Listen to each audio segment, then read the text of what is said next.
51, we're finishing up with Dr. Joe Spadafora. It's Eye Injury Prevention Month, and we're talking to Joe.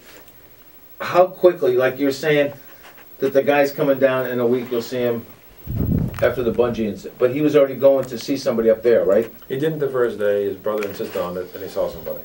Okay.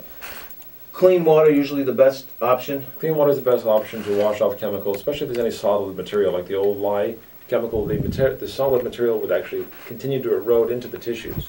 So you irrigate as quickly as possible.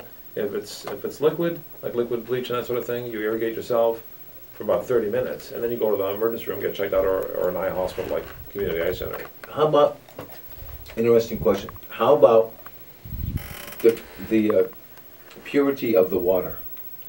If it's a bad chemical, damn it, as long as it's not bacteria laden, you do it. I mean, okay. You have sodas actually have a pH of 3.5, which is pretty acidic. Yeah. And that's a problem because you put that sort of acid with a base, it would actually cause a horrible chemical reaction. Right. So anything which is more neutral. But, okay. But whatever you have to use. I mean, you just got to get the chemical out, because the permanent damage from the chemical is worse. What I was looking at was sometimes they tell you don't drink the drinking water that you have coming out of the tap. Use, bottled water or something like that. Right. Anything that you can get. Irrigate as quickly as you possibly can. That's the main issue. We interviewed the guys that had the fascinating show, the kosher cigars. Oh yeah. And they had to cure their tobacco leaves with water that had been boiled down in Nicaragua. Or was it Nicaragua, Ecuador?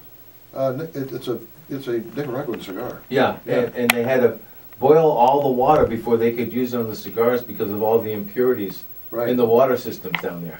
Interesting. And that was how to keep it kosher, was, everything was purified, which was kind of neat. Interesting. Yeah, that's why I was asking that question, because you hear about water, the Arcadia water, whoever water, and everything else, they always claims that it's got impurities in it. Well, you don't know, and I'm wondering how that would affect the eyes when you had to irrigate them. But I'm thinking every water supply down here is probably below the level, above the level that you need to purify. Yes. What about eye drops? I carry one in my golf bag. Good idea. Bottle of eye drops. Like right now, you can pick up over-the-counter products for allergies, like Zatador or Nafcon A, or even some of the other generic products, which are good for allergies, and they're fair. But if the bottle's been open more than a month, you want to throw it away, because if you touch a lash with it, then bacteria goes into it, and now you're inoculating yourself with bacteria on a regular basis. So you open a bottle up, put a date on it. The day you open it up, put a date, then 1 month later, throw it away. Simple thing to do, but the proper thing to do. Now, the problem is, I got my new golf bag, which has been a while. Yeah, really. I'll have to get a new bottle. thus the irritation. Yeah. But if that fails to work, though, those over-the-counter allergy medication, you go see the eye doctor. And we have all kinds of great drugs out there. What's interesting is there are certain insurance programs which are actually, you go to the insurance company and they say it's half price, $120 a month for this drug. You get the insurance through Medicare Part D, and it's $60. Now the drug companies have this little coupon available. Not everybody gets them, but they do have them. And you get the medication for $25. You say, wait a second, no, if you don't go through the insurance, I get it cheaper than going through insurance. Yes, that's true. Why? Because we eliminate the middleman, and we eliminate the games that are being played by some of the insurance carriers. I didn't know they played games. I didn't want to believe they played games. It's my insurance carrier. Yeah. But they play games. So ask your doctor if there's any coupons available for any medication you're picking up. And look online for the companies that your product is from. And you sometimes pick up these things. $25 a month instead of $60 a month is a significant savings. Right. When the list price is $120 a month. And why are they charging so much more money for the product if they're going to get the thing away with the coupon? It blows my mind. But you have to ask the question, you have to go online, get the coupons, or get it through your doctor when he gives you the prescription. So what you're saying is, if you take a over-the-counter, like Visine, for instance, the red eye out or whatever they call the stuff, after you opened it, if you haven't used the whole bottle by the end of the month, throw it out and buy a new one, huh? That is correct. Interesting. Yeah. Use it one day, touch a lash with it, you've now inoculated that bottle. Really? And the resistant bacteria is in there. They find that older populations, older people, have more methicillin-resistant Staph aureus on their lids than anything else. So the older you are, the greater chance. 40% of the population past 80 has this. Wow. Well, I'm in the community. Why would I get that? Well, because you visit people in different places. Sure. You go to your friends at the nursing home. You go to your friends at the hospital. Yeah. You wash your hands between everything. You touch that door button. You touch that.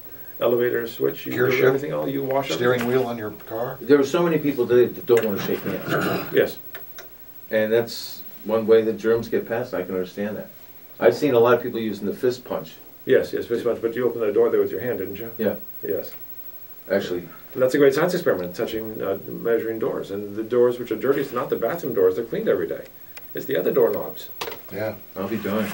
And the dirtiest place in the house is the sink. The dirtiest place in your house is the kitchen sink. You Yep. wash those carrots and Sure. peppers and things, and all that dirt is get washed into that area. Well, you may wash your You carrots. may wash your carrots. I haven't washed a carrot in my life. Oh my. Okay, I'm paranoid. Joe, he hasn't opened his stove in 5 years. Well, you Use opened it as a- once. Well, yeah, I use it as a storage area for, just stuff. Paper products, probably. Yeah, really. Yeah, that would make sense. Unbelievable.